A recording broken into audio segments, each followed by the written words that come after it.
to criminal attorneys who have been following this closely, this is a major issue. We're talking about using evidence to prove propensity, and that is something that we're always trying to avoid. You don't want to have a criminal defendant on trial for their character rather than for the charges that are being alleged, and that is what the court found in very strong language in their ruling this morning.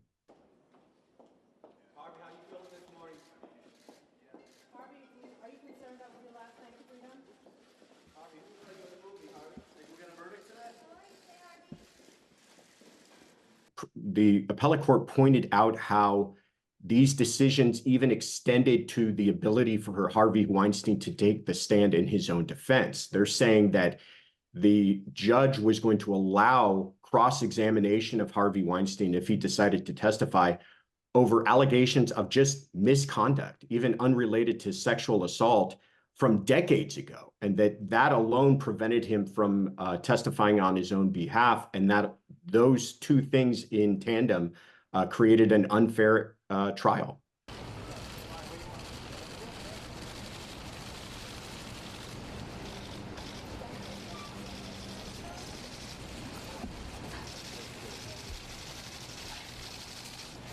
If they intend to retry him, he will remain in custody pending that trial.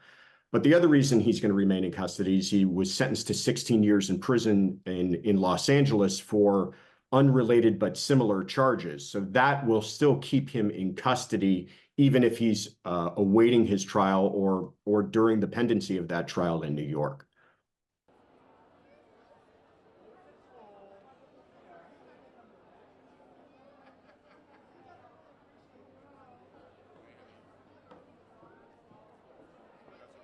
Arguments. Now, the law in California is a little bit different on this exact issue than it is in New York, but they're going to raise the same arguments because those same tactics were used in his case in California, and they're used in many cases involving sexual assault. That the prosecution, it's obviously a stronger argument if they can bring forth other victims, even if they're not charged victims, to show, look at this person has a pattern that they've demonstrated of this kind of behavior.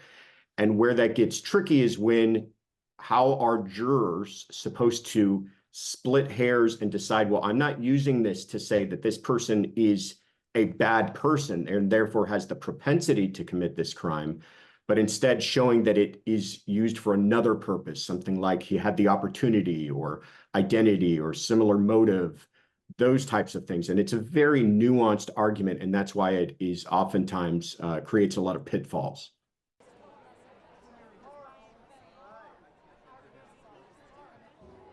This is the pinnacle of our creative calendar. It's March, but in a way it's a demarcation on the calendar for us.